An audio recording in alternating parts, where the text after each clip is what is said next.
ఈ శరీరము ఇచ్చినది దేవుడు.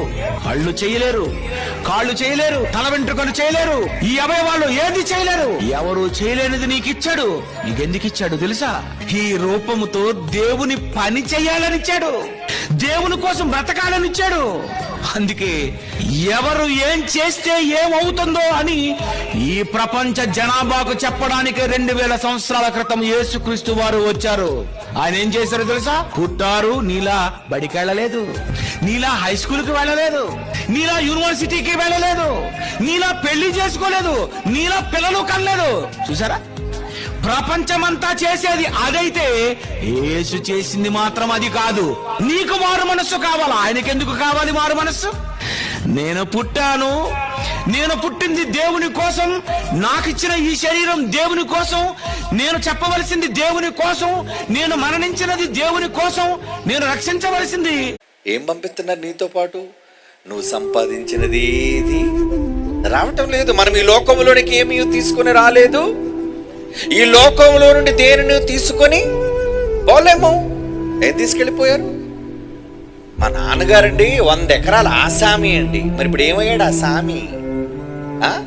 ఆసామి వదిలే సామి ఏమయ్యాడు? భూస్వామే మీ సామి. కానీ ఇప్పుడు పోయాడు. ఏం పట్టుకుపోయాడు? ఈ నిజం తెలుసు మరలా మనకి. వేదాంతం చెబుతాం మనం. పట్టుకుపోయేది ఏముందండి అని. మరి పట్టుకుపోయేది ఏముందని తెలిసి మళ్ళీ ఏమని పట్టుకుందామని పరిగెడుతున్నావు? రోజు దేని కొరకు నీ పరుగులు, తపన, ఆశ.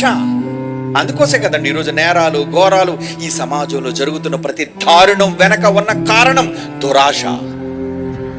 ఎందుకు ఒకరినొకరు నరుక్కుంటున్నారు, చంపుకుంటున్నారు? ప్రతి దాని వెనక ఉన్నది దురాశ. అక్రమంగా సంపాదించాలన్న పేరాశ. ఏం చేస్తావు సంపాదించి? అన్నిటినీ భూమి మీద విడిచిపెట్టి పోవాలి ఒంటరిగా. నువ్వు సంపాదించి భూమి మీద కోటీశ్వరుడు కావాలని ఇవ్వలేదు ఇవన్నీ. నువ్వు బ్రతికే జీవితకాలం 60, 70, 80 సంవత్సరాలు ఉంది ఆయుష్కాలం. అది దేవుని దయ. నీ ఊపిరి ఆయన పెట్టిన భిక్ష. భూమి మీద సకల మనుష్యులకు ఇస్తున్న ఊపిరి ఆయన దయ. ఎందుకు దయతో నీకు ఊపిరిని ప్రసాదిస్తున్నాడో తెలుసా?